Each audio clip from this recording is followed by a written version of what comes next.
Mr. Sugarman will just be not so greedy. Make sure everyone gets a slice. Good afternoon. We're going to go ahead and get started. I know the pizza came in a little bit late, but please have some and have a seat. It's almost 12:15, so we're going to go ahead and get started. As always, my name is Moritz. I'm the president of the Federal Society here at Moritz. I just want to mention quickly again, this is our last event in January. If you want to pay dues, today's pretty much your last chance. You can pay them to Danny up front. He'll write you down on the list in order to. The dues are $5. If you pay dues, you can vote in the elections and you can run for office for next year's staff. Other than that, you don't have to pay dues to come to any of these events. Enjoy our pizza, enjoy the speeches and the debates. I'm going to quickly explain the format once again. It's a speech with commentary. So that means we're going to have our guest speaker today, Tibor Machan, speak for 45 minutes. And then we'll have commentary from Professor Farrell, and he will speak for about 10 to 15 minutes. I'll give a quick biography of both speakers, and then we'll get started. Professor Daniel Farrell is a Professor Emeritus in the Department of Philosophy here at Ohio State, and he also holds an adjunct appointment with the Ohio State College of Veterinary Medicine, where he lectures on topics of animal rights regularly. He's the author of several books concerning the philosophy of law and the social and history of political philosophy, including topics in social justice and self-defense. Tibor Machan is our guest speaker today. He's a Professor Emeritus in the Department of Philosophy at Auburn University. Professor Machan holds the R.C. Hoyles Chair of Business Ethics and Free Enterprise at the Arguello School of Business and Economics at Chapman University in Orange, California. He's a research fellow at the Hoover Institute at Stanford University, an adjunct scholar at the Cato Institute, and a former adjunct faculty member of the Ludwig von Mises Institute. Professor Machan is a syndicated and freelance columnist, author of more than 100 scholarly papers and 30 books, including The Promise of Liberty, published in 2008. And I'll also mention that Professor Machan is the author of Putting Humans First, Why We Are Nature's Favorite. And after reading that, I was inspired to invite him to this event. He gladly accepted. So with that, please join me in welcoming first Tibor Machan.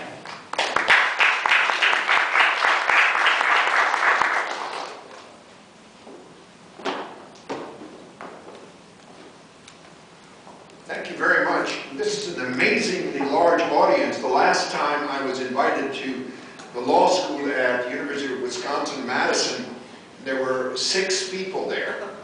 And I found out that one reason for that is that the animal rights community in Madison sent out an email demanding that anybody who cares about animals boycott my talk, which was kind of an interesting way to have a civil discussion. Anyway, my interest in this topic was rather indirect. My doctoral dissertation and 2 of my early books were on rights. Human Rights and Human Liberties was the first one back in 1975. And then in 1989, I wrote Individuals and Their Rights, and several papers on this topic. And I'm still writing a few here and there. Right now I'm mostly talking about positive rights versus negative rights and things like that. But in 1991, I decided to write a little paper called Do Animals Have Rights? Because it was my impression that there was something amiss in the notion of animal rights, a kind of category mistake, what philosophers call something that doesn't quite jive. It's like animal guilt or animal sorrow. Anyway, and I examined then how rights are founded. What is the whole philosophical conceptual base of the idea of rights? And when you go to the major sort of formidable philosopher, John Locke, you notice that he rests the notion of rights, and so do some of his predecessors like William of Ockham, and going all the way back to Aristotle, to the extent that there is any notion of rights in Aristotle, and some people do argue that there is, on the idea that human beings have freedom and independence. And the freedom they have is when it comes to choosing how they should conduct themselves. So there is a kind of a doctrine of free will not a very strong one. It could be a compatibilist version, or it could be an out-and-out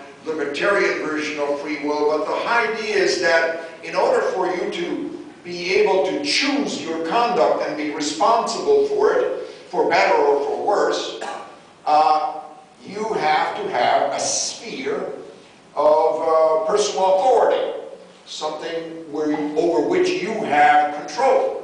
Otherwise, you're not really responsible. That's one of the reasons that slaves cannot be held responsible for the conduct that they perform for their masters, because it's not their conduct. It's the conduct of the master who holds all kinds of sanctions over them, and therefore when they act, it's not really their actions, literally.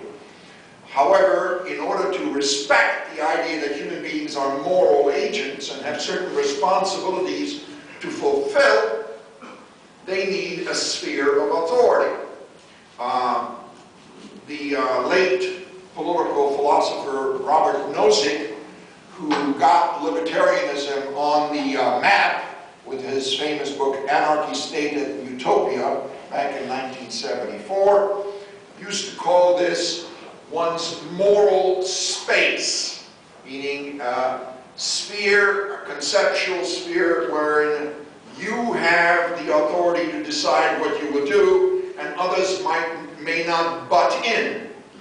And this is the sphere that is circumscribed by the concept of rights. Your right to your life, meaning over your life you are in charge and not other people. So what you do with your life, how it comes out, how you behave, is supposed to be your responsibility and not that of other people.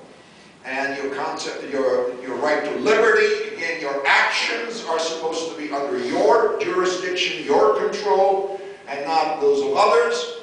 And they may enter if you invite them, or if you permit them to enter. They may join you, like in a marriage, or in a partnership, or in a corporation, or orchestra, or whatnot. But there is a fundamental autonomy for every individual moral agent that makes it possible for them to take either credit or blame for how they conduct themselves.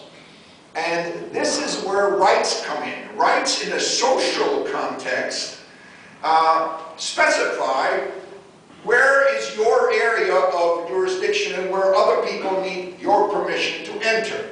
Obviously, the most concrete exemplification of this is with property rights, where if somebody enters them without your permission, they are engaged in trespass, which is not a nice thing to do to you. So, however, if they are invited, if you allow them to enter, then it's perfectly okay. But notice that presupposes that your decision to invite them or to allow them to enter is subject to moral evaluation. So you remain a moral agent if this rights sphere is respected, properly respected. If it's not respected, then you lose your moral agency, or at least it becomes severely impeded. People who are subject to involuntary servitude, to slavery, to serfdom, and so on, they lack this sphere of moral authority. They're not fully respected as human beings, or some other way of putting it, their dignity is undermined, dignity being that aspect of one's humanity which pertains to one's making moral choices, good ones or bad ones. Notice, rights do not pertain to any particular kind of conduct other than refraining from intruding on people. This is the negative rights doctrine that is laid out in the Declaration of Independence, and that was originally defended by John Locke. Although, you know, there's all kinds of complications in the scholarship. Nobody quite knows whether Locke was a consistent rights defender, or did he essentially succumb to some sort of democratic pressure, where Kendall thinks that he did, others think that he didn't. But the general idea of rights, or human rights, or individual rights, has to do with securing creating for people a realm of personal jurisdiction when they are entangled in a society. So that despite the fact that they are with others, very intimately engaged with others in all kinds of endeavors, they nonetheless retain some area of independence where they are the ones who make the judgment as to what they should do, what should happen to them and so on, and others don't get to do that unless they gain permission. This obviously harks back to the notion that you have an unalienable right to your life, liberty, and the pursuit of happiness. People often worry about American exceptionalism, and believe me, as a refugee myself from a former communist country, Hungary, I can appreciate that exceptionalism, because it is quite exceptional that any country treats an individual as having a right to his or her life, to liberty, to pursuit of his happiness, to property. This is not the routine and hasn't been over human history, where almost always some people ran roughshod over other people. Most of the engagements amongst human beings throughout much of human history, especially political engagements, had a kind of zero-sum nature about them. Somebody wins, somebody else has to lose. Whereas in this framework, this Lockean framework, since people can only come together voluntarily, and it's illegal for them to impose themselves on other people, however noble the purpose may be, it's sort of understood that we have at least the makings of a social, political, legal framework that is peaceful. That only if people behave unpeaceably, aggressively, violently, do they experience the wrath of the law. If they behave with free interaction amongst themselves, even if it's not a very good one. This is one of the reasons that a libertarian type of, Lockean type of polity is not utopian, because it can't promise that everybody is going to be good and decent and nice and generous and wonderful.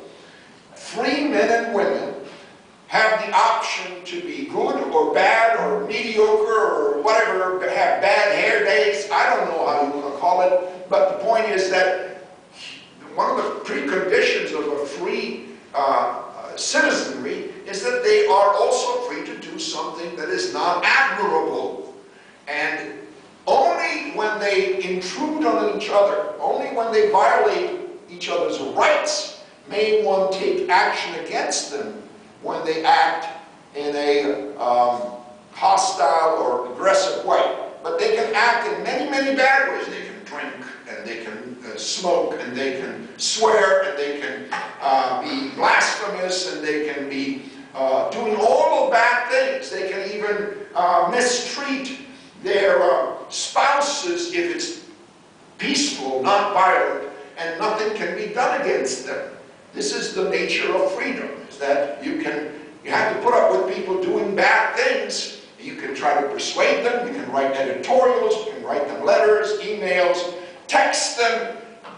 You can implore them in any kind of way, so long as it is peaceful, to do the right thing.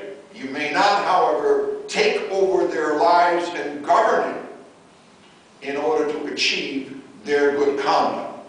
And that's the framework of rights. Now, when you insist that animals, too, have these kinds of rights, and that's what Tom Regan does. He actually defends this pretty Lockean, Kantian version of individual rights for at least higher animals, though it's not ever clear exactly how high the animals have to be or how low they are. I don't know whether bacteria have rights, but probably not. If you ask Tom, I know him a little bit, although he never interacts with me on this particular issue. It doesn't make, I'm not sure what the cutoff point is. In any case, if an animal can feel some adversity, pain, interest being thwarted, or something like that, that somehow qualifies this animal for having rights. So it's a very different basis for ascribing rights to something. It's not because of its moral agency, it's not because it needs the freedom to make decisions and to carry out actions, but because it can be, it can experience pain or injury or something like that, that these rights are ascribed. Well, it turns out that if that's the case, we would have all kinds of rights that it would pretty much turn into an absurd system. If you have an interest in, say, foreign oil, then you have a right to foreign oil. If you have an interest in someone's looking pretty for you, then you have a right to have them look pretty for you. You have an interest in someone else's work, like right now, there is this general understanding that you have a right to health care. Well, in fact, what you have is an interest in other people providing you with health care. It's a question-begging move to say you have a right to it, because on its face, if you have a right to someone's professional services, they become your involuntary servants. After all, if I have a right to your legal services, and it's not pro bono, it's not something that you volunteer to give to me, then you're not a free agent, professionally or personally. So this doctrine of rights that is laid out in support of animals seems to me to go against the original conceptual framework that gives rise to human rights, individual rights, negative rights, as we are familiar with it in the American political tradition and the legal tradition.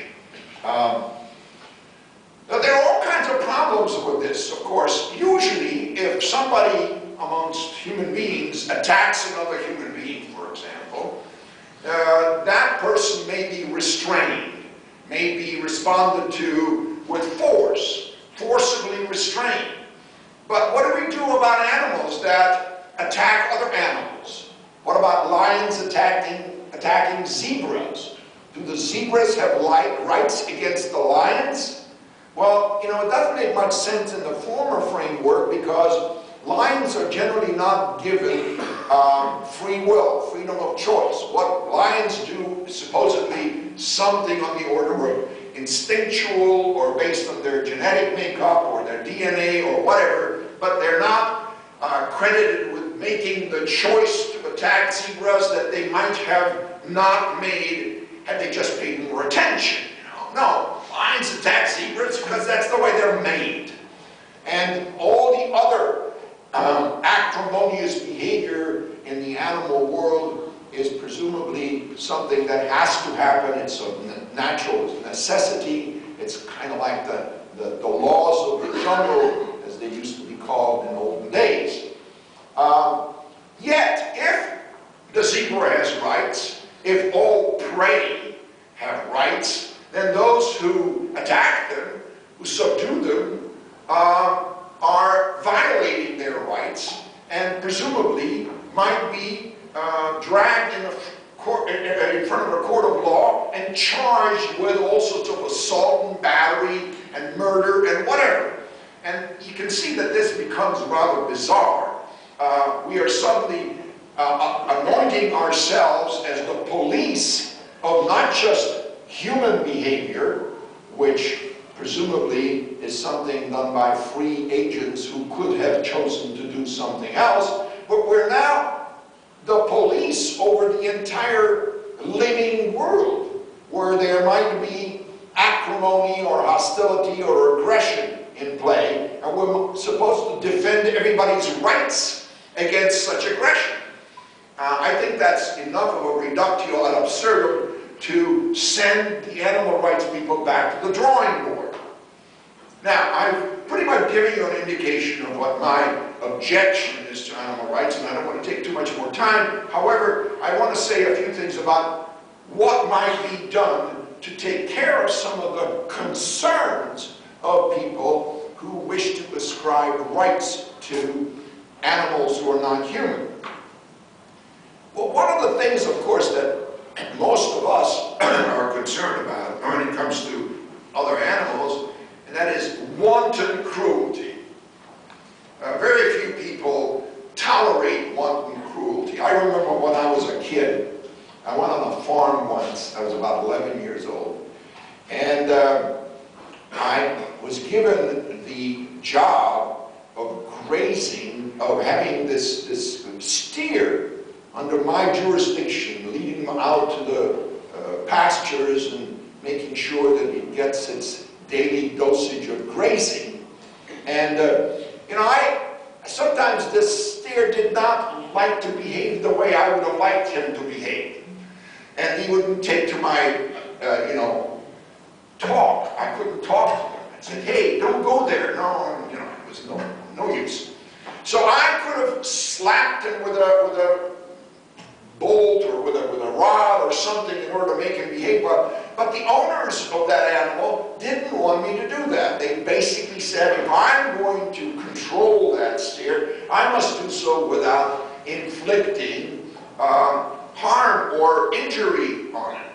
And it pretty much made sense, and I pretty much remained with that impression that when it comes to non-human animals, one tries to be reasonably decent toward them, not so much because they have rights, and here's my crucial point, but because it is simply the decent thing to do toward animals who can feel pain, who can feel harm and injury, and any human being with any kind of a decent character or virtue would not inflict that on living creatures, let alone, of course, human beings. So what my point is here is that there is a framework, an ethical framework, that might be deployed to secure some of what animal rights advocates want, namely the humane treatment of non-human animals. They will not get everything. They will not, for example, be able to prohibit animal experimentation, because generally it is understood by most of us, at least at the common sense level, and I think I can defend it as I try to do it in my little book, Putting Humans First, that animals are not as significant for us as we are. I am an unabashed, unapologetic speciesist. I think the human species is worth more work, more care, more interest on our part than, say, the cat species, or the dog species, or the zebra species. All of those may be very nice animals, and yes, one should not wantonly inflict pain on them, but it's not the same thing as putting them first in the hierarchy of what's important. And there is scarcity both of time and resources when you devote them to various causes and goals. And so, is it rational to select as the primary recipient of our care and concern other human beings or even ourselves versus non-human animals? And I would like to defend the case for that, which is speciesism. The most vehement critics of this include not just Tom Regan, but Peter Singer. Peter Singer defends not so much the doctrine of animal rights, but what he calls animal liberation. And the reason for that is that Singer is, in philosophical jargon, a utilitarian, not a deontologist, whereas Tom Regan is a deontologist, meaning that Tom Regan believes that there's something about the nature of the animal that imposes certain restraints on us how to behave toward that animal, whereas Singer believes that in calculating the overall well-being in the world, we should not exclude animals. We should include humans, but also animals. And the calculation should proceed from there. And he's gotten into some hot water because sometimes he's advocated that, for example, old people should not be given as much care as young people should. And then, paradoxically, has a very old mother whom he takes very special care of. And some people pointed this out. It's kind of ad hominem, but nonetheless, it does point to some of the difficulties with the position of thinking that human beings are not special, of being an anti-speciesist. Okay, you sort of get the idea, but let me just summarize it. My position is that the conceptual, philosophical base for ascribing rights to something does not exist when it comes to animals. Why? Because animals are fundamentally not moral agents. Now they might be what is referred to, again in philosophical jargon, as moral patients. There are some things that are morally significant, even though they're not capable of making moral decisions or guiding themselves according to moral standards, and these can be moral patients, according to this doctrine. Well, there are a lot of things we take care of and we have to be attentive to and have to be prudent about that are not anything like moral agents or moral patients. Consider, for example, artifacts from the past, ruins. Consider paintings. If you went around and slashed up all the paintings in your grandma's living room, which is filled with classic paintings, you would be considered a barbarian. But not because you violated anybody's rights. That's because you have attacked something very valuable. And I would maintain that if one went about caring about animals on the basis of a theory of value rather than on the basis of a theory of rights, one would get much further philosophically and maybe even practically. Anyway, thank you very much. The floor is yours.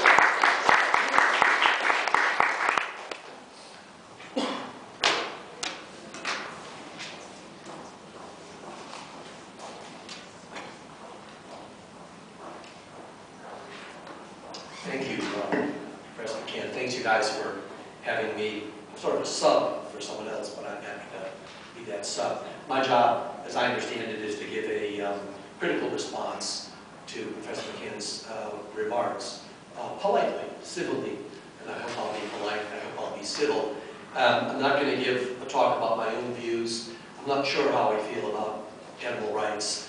What I think I believe is that if it makes sense to attribute, contrary to Professor Machan, rights to animals, they will be selective rights. We won't just attribute any rights at all, and different species might have different rights. But that would be a different talk where I'm defending my own views. If you wish to ask me about my views in the discussion, I'll be happy to offer them. But that's not what I'm going to do right now. I will critique and disagree very, very strongly with several of the things that Professor Machan has said, especially his main thesis about moral agency. But you have to allow me at least a minute or two to give a context. So here it'll sound like I'm warming up for a talk about my own views. I'm not, but I do need to contextualize the criticisms I'm going to make. And I need to do that by saying three things. First, anyone seriously interested in this issue about animal rights and whether it makes sense ever to attribute rights, moral rights, much less legal rights to animals, faces two distinct questions, it seems to me. And to do a full job, you would need a lot of time, but you would have to address these two questions. What are rights? What are we talking about when we talk about rights? Now, you're law students, most of you, maybe law faculty, but what we're talking about here today, I think, aren't legal rights, although we could talk about that. We're talking about rights that might be beneath the legal rights and sort of be the basis of them, moral rights. So first thing we have to say is, what do we mean by rights? Legal rights, moral rights, and any other rights you might believe in. We would need a full, clear, even if a brief account of what rights are. I'll give you my answer to that question, what are rights, in a moment.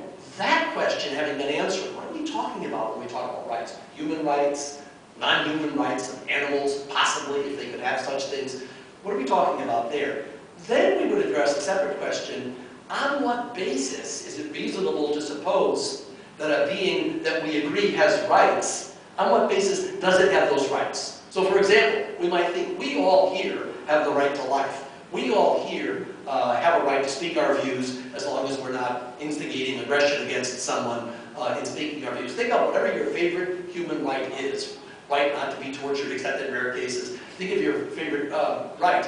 Having said what rights are, we still have the job of saying, on the basis of what do we think that right exists. Because only if we have the answer to that second question, and I know Professor Machan agrees with me about this, only if we have the answer to that question, the second question, on what basis do we think rights can be ascribed, only by answering that can we go then back to the question of, for instance, do non-human animals ever have rights? And if so, under what circumstances? We'll have said what it means for someone or something to have rights. Now we'll be addressing the question of on what basis. Am I making sense so far? I hope I have time, or I hope you ask me in discussion whether this framework would help us think about objects having rights. In concluding, Professor Machan alluded to the idea of an object having a right. And I think I'll go out on a limb in discussion and say that yes, certain objects can have rights in the sense that I understand rights. Now let me move on to my second preliminary point. So there are these two questions. What are rights? What are we talking about? And on what basis is it reasonable to attribute the existence of rights vis-a-vis a certain individual or a certain species? Okay. Second point, very briefly, I follow a very famous jurist, and he wasn't technically a philosopher. Some of you will have read his work, I'm sure. Maybe not all of you. I follow a famous jurist, attorney, Leslie Hofeld, in my approach to understanding rights. I'm going to give a disgustingly brief summary of Hofeld's view. He distinguished famously in his book, Fundamental Legal Conceptions, which I recommend strongly to all of you as future lawyers. He distinguished fundamentally, with lots of more complications, between what he called liberty rights and claim rights. Right? So a liberty right is basically, he was talking about legal rights now. We're interested in moral rights. Well, let's think about legal rights for a moment. So if you have a liberty right legally, you are at liberty. You are free to do something, and someone who interferes with your liberty to do that is legally at fault. That legal liberty right is the basis for claims against others interfering with your liberty. A claim right is much stronger than a liberty right. A claim right is a claim to be given something. For instance, health care. If we legalize universal health care, as we've actually legalized in the state of Ohio, universal education, K through 12, if we legalize that, those kids are not merely at liberty to go to school, and if you interfere with them for going to school, you can be brought to the courts. They have a claim to be given an education, just legally. Maybe those are bad laws. That's the way our laws go. We don't guarantee you a college education. You are at liberty to get a college education, but you don't have a claim to a college education provided by the state, legally. Legally. Not talking about whether any of this should be the case. Now, so those are his two fundamental ways of thinking about rights. I want to take a lesson from Hofeld. I'm sorry this is taking me so long, but it'll help me with my critique, my very brief critique. I want to take a lesson from Hofeld, but I also want to, with all humility, improve a bit on Hofeld. I want to suggest that implicit in both of his conceptions of legal rights, liberty rights and claim rights, is the idea of a claim. An individual having a claim against other individuals. It's an intuitive notion of claim. It's not his technical notion. He's got a technical notion of a liberty right and a claim right. Now I want to introduce a supervening notion of a claim. Whether we're talking about liberty rights or claim rights, we're talking about someone having a claim against someone else. It's obvious that in a claim right, a legal claim right, we're talking about an individual having a claim against the state to provide him with education. So there's always a claim involved in the intuitive sense, in the technical notion of a claim right. But please notice, if you believe in liberty rights under the law, which I think we all do, right? Freedom of speech, freedom to walk down the street, as long as you're not molesting people as you walk, and so forth. Notice that if you believe in liberty rights legally, you also believe in claims. If I have a right to speak my mind, subject to certain provisos, not shouting fire when there's no fire and so forth, if I have a liberty right to speak my mind, then I have a claim against you not to interfere with me speaking my mind as long as I'm honoring the provisos. Is this clear? Well, then that's now I can make my second point. I said there are two questions here, not just one. My second point is, one way, very rough and ready, needs a lot more elaboration, but one way of thinking of rights, of an individual as having certain rights, is to think of that individual as having claims against certain other individuals. That's going to be my contribution to this discussion. If we're talking about rights, human rights, or maybe, possibly animal rights, non-human animal rights, one way or another, we're talking about an individual or a group having legitimate claims against other groups. Now, of course, today's discussion, I think, is about moral rights. Right? And then we can discuss tomorrow whether the rights that we all agree with should be institutionalized and made legal rights. But I take it today, we're talking about whether morally it makes sense to think of animals as having rights, any animals as having any rights at all. And I'm asking you to, if you would find my context congenial, I'm asking you to go along with me in thinking of that as being a question about whether it's reasonable to think that non-human animals have the basis for any kind of claims against other individuals. Is this clear? If this isn't clear, I can't go any further. Right? The question about animal rights is the intelligibility of animal rights, the justifiability of claims about animal rights is a question about claims that can be made either by animals or on behalf of animals. Now, this is my final point to make in this introduction.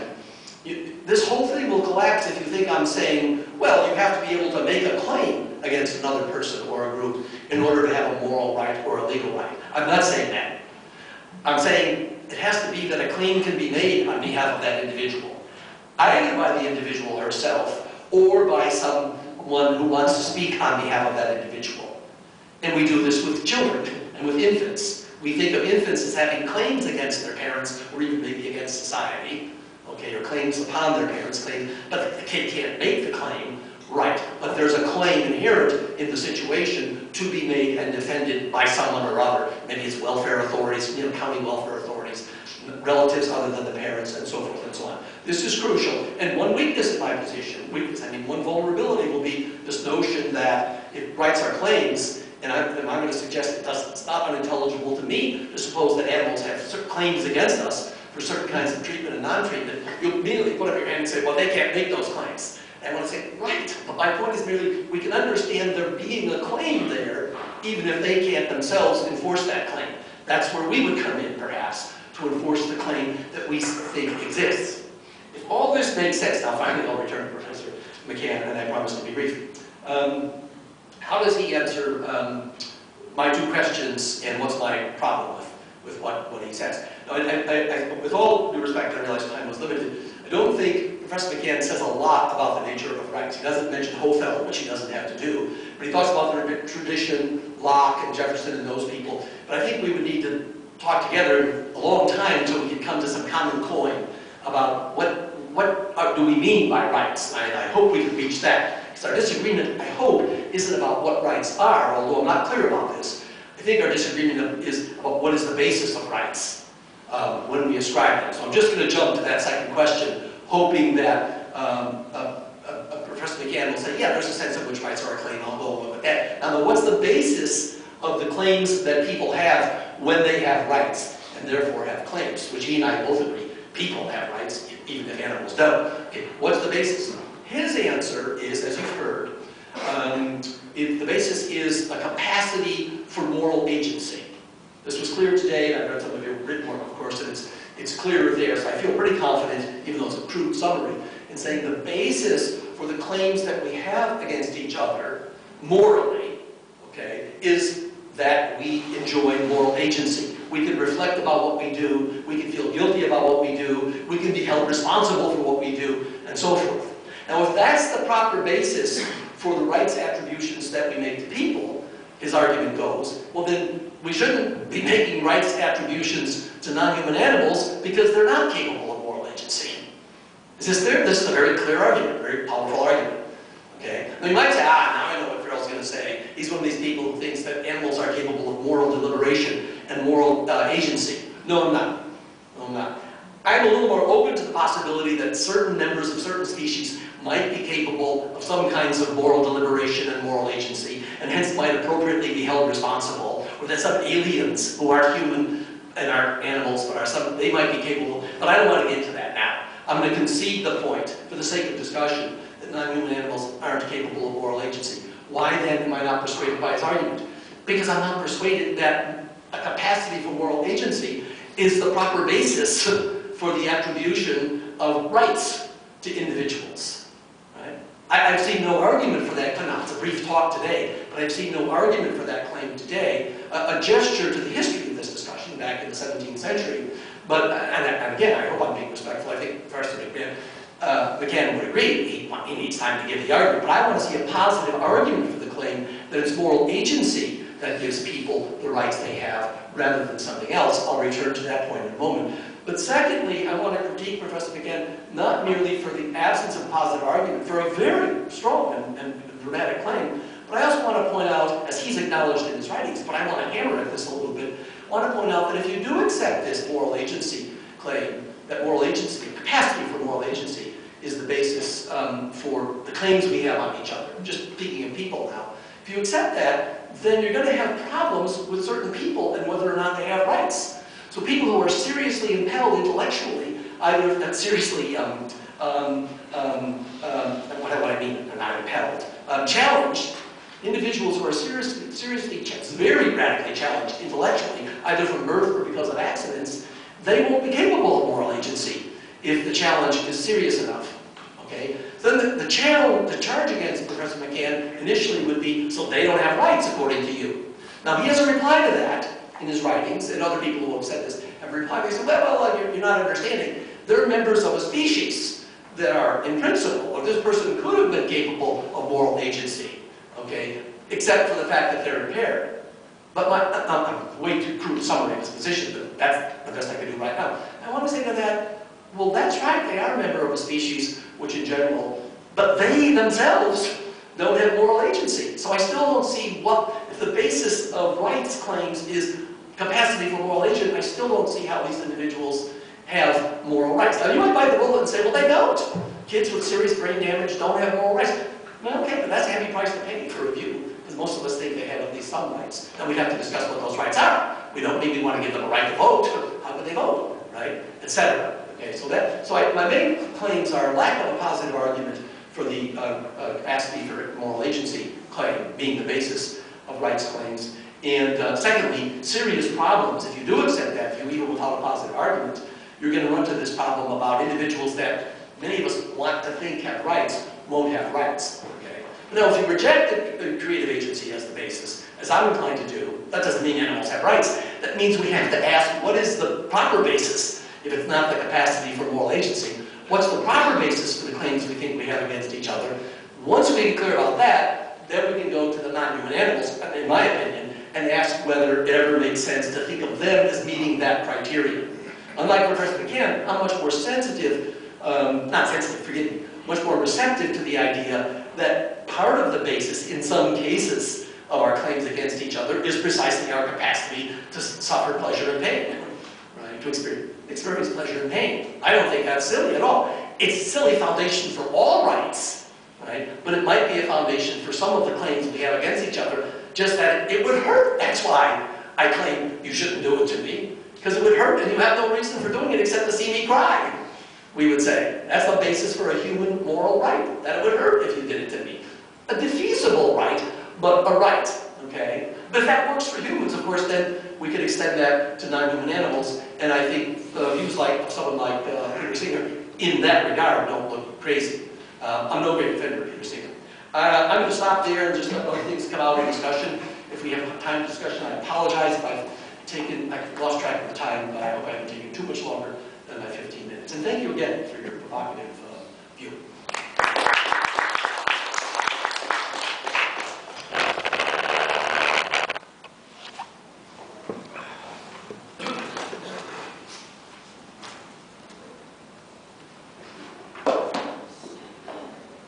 At this point, we will have questions for our speakers.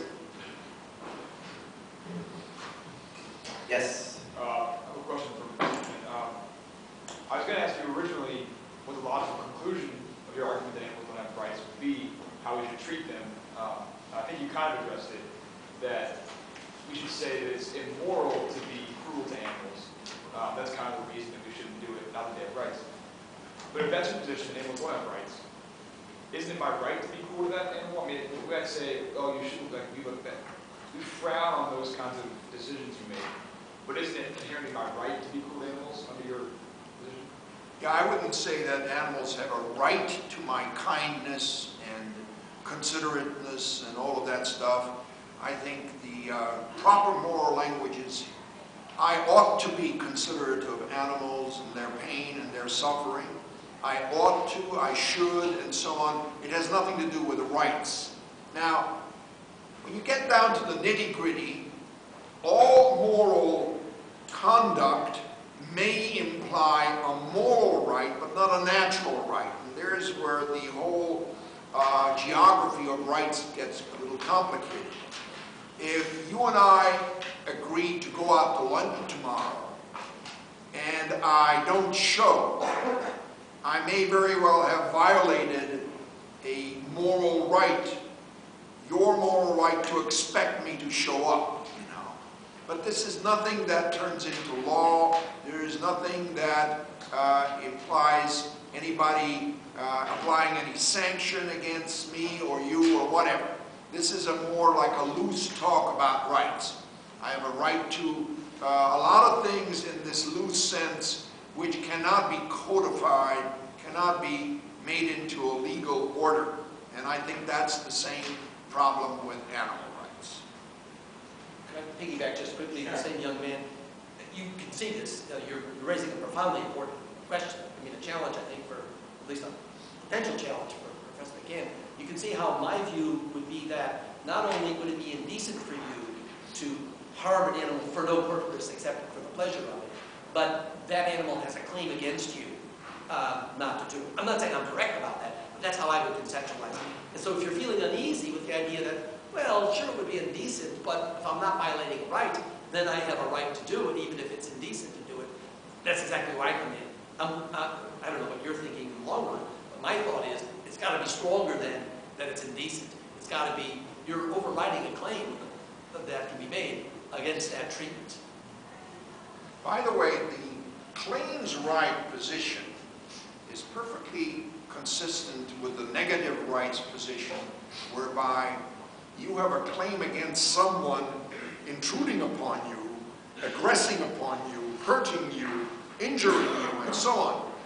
It's, however, not consistent with a position that ascribes positive rights to people, such that you have a right to their professional services.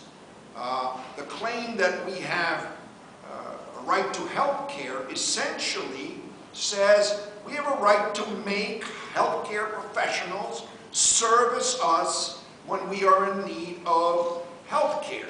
And that, to me, ends in a position of involuntary servitude for healthcare professionals, doctors, nurses, or whoever is made to pay for their services in my behalf.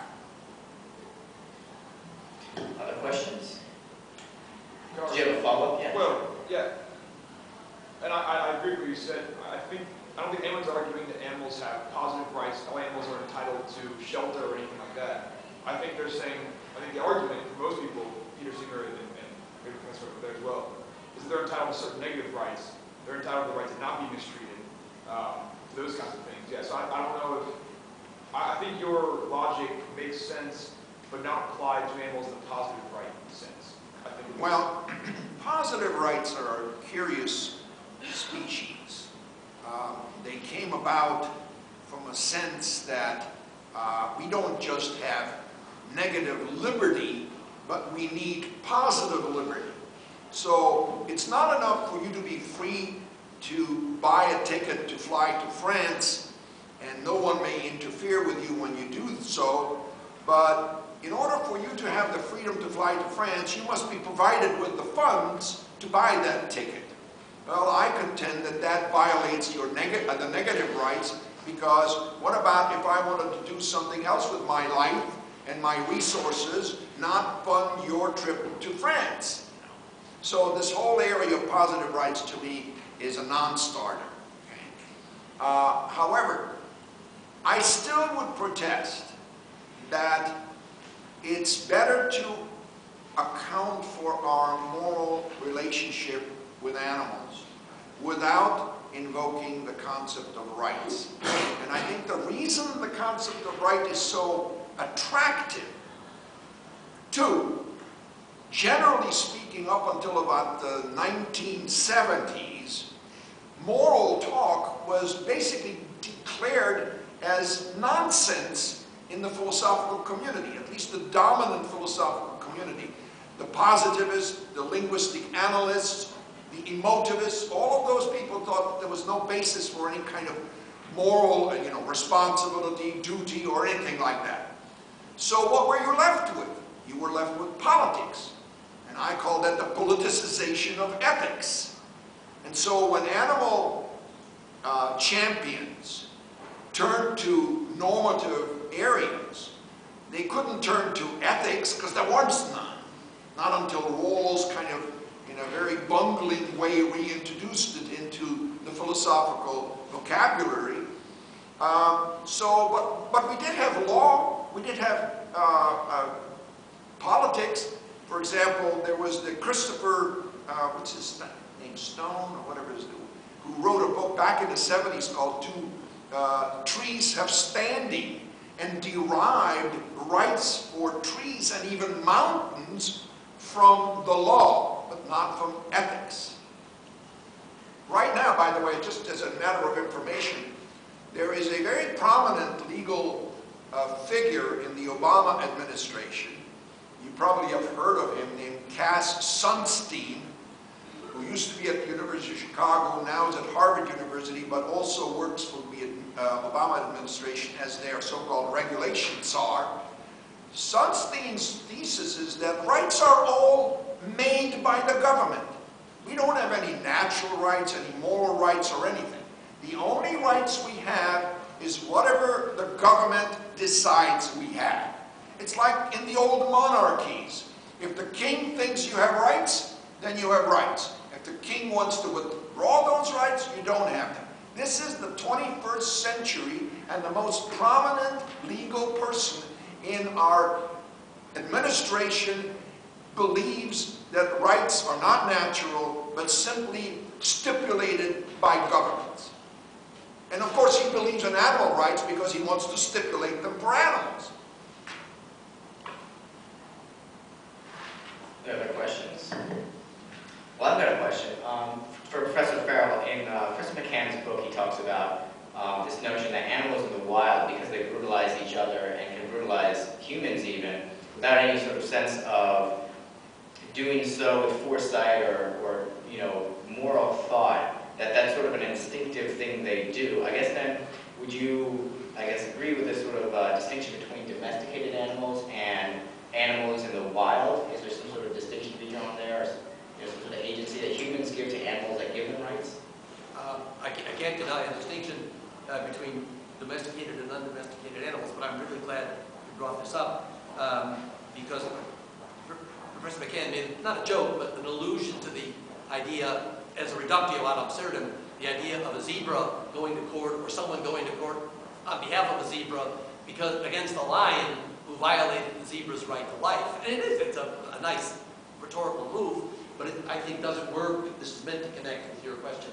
It doesn't work, I think, against a view like mine because, of course, I'm going to maintain, I think plausibly, that when you have a claim, generally, it's relative. You don't just have a claim against the world or against everyone.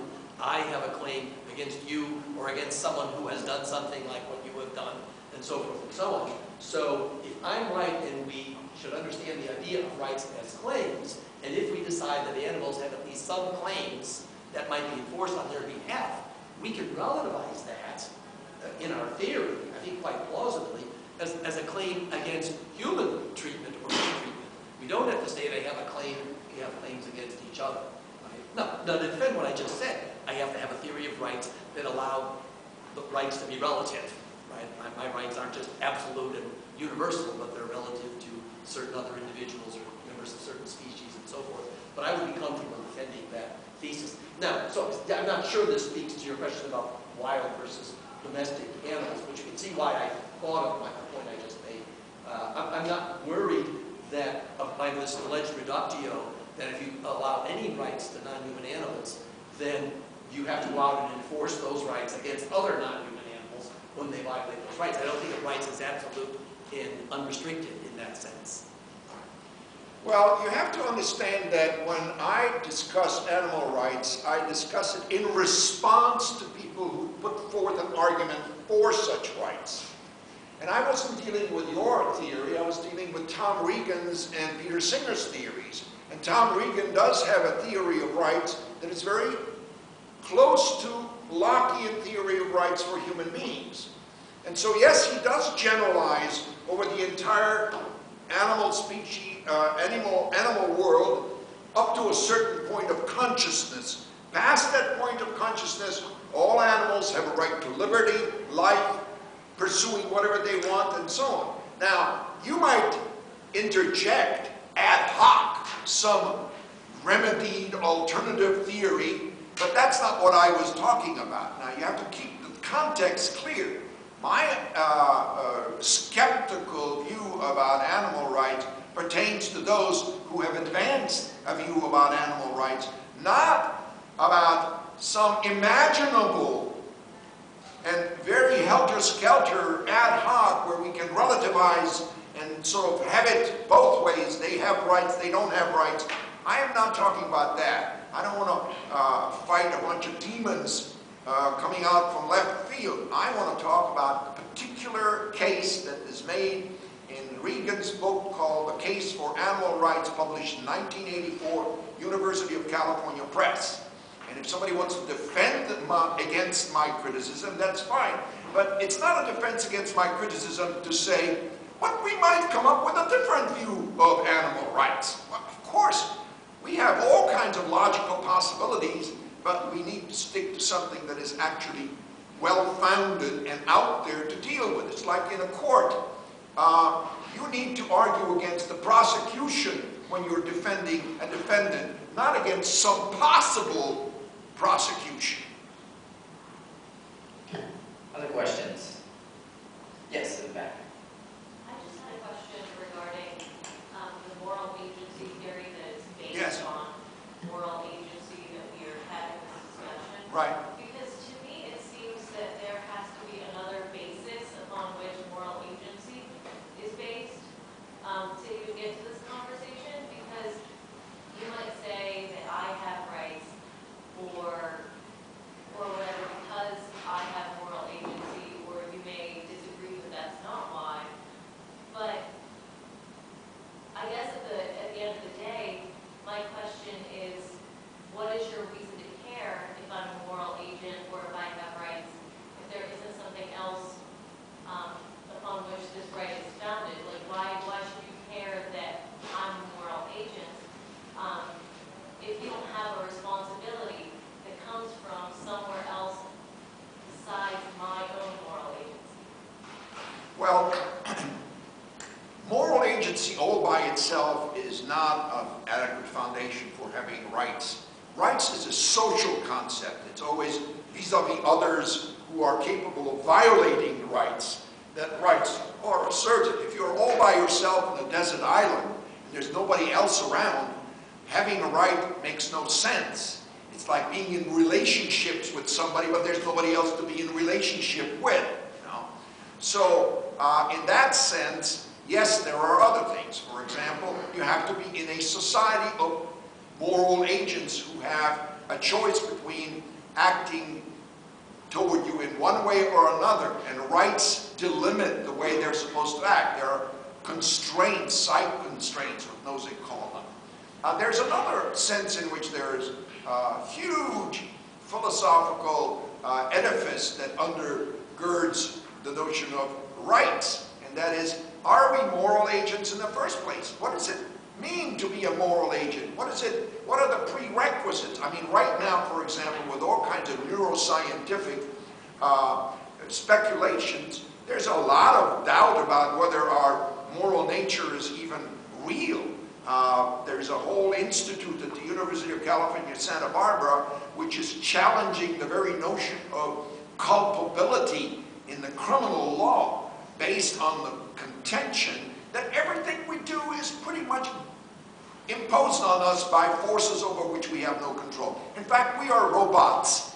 We are biological robots, but we are basically robots. We do what we have to do, so ought implies can is wiped out, and therefore the whole notion of morality, of moral responsibility, of culpability, of guilt, all of that is wiped off the face of the earth. So all of that needs to be defended in order to have this basis for the kind of Lockean rights that I would defend. Is your question, what's so important about moral agency? No, No?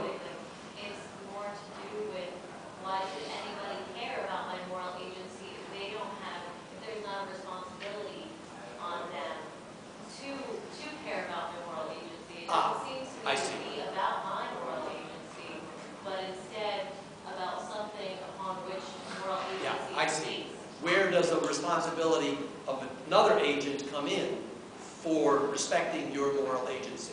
Is that the idea? Yeah, I just want to get clear about the question. Basically, yeah, what is moral agency based on in the first place, where I have this discussion on. about This is moral what preoccupied the German philosopher Immanuel Kant in all of his moral philosophy, as you may know. It's very You know, I mean, there can be certain kinds of moral responsibilities not toward other people, but toward just living. I, for example, ought to be prudent. I ought to be courageous. I ought to be a lot of things that are not related to other people. It's just because I'm a living human being with the choice to do one thing or another, and I have certain goals that I need to pursue. I'm sort of an Aristotelian about my ethics, not a Kantian. Okay? So that's just one thing. But there's another thing, too, that I think is part of what belongs within the purview of your question. And that is that one of the ways in which one exercises responsibility, moral responsibility, is to be free from being subjugated by another person.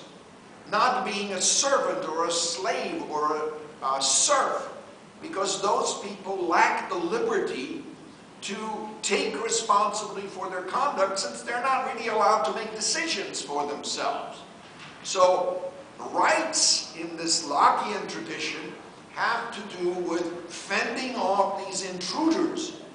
And remember, that's one of the things that sort of, especially for us immigrants, that makes the American legal tradition so important, is that here, instead of first talking about our obligations to the state or God or to the people, we're talking about our liberty to do as we choose to do.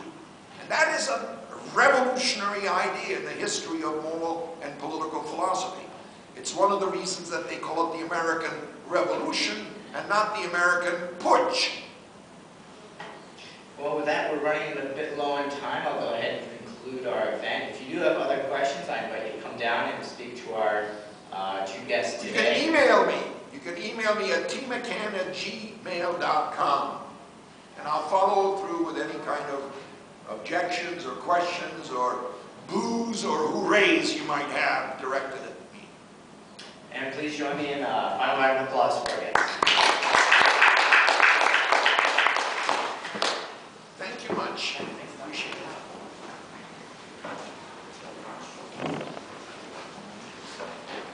Thank you much for your work.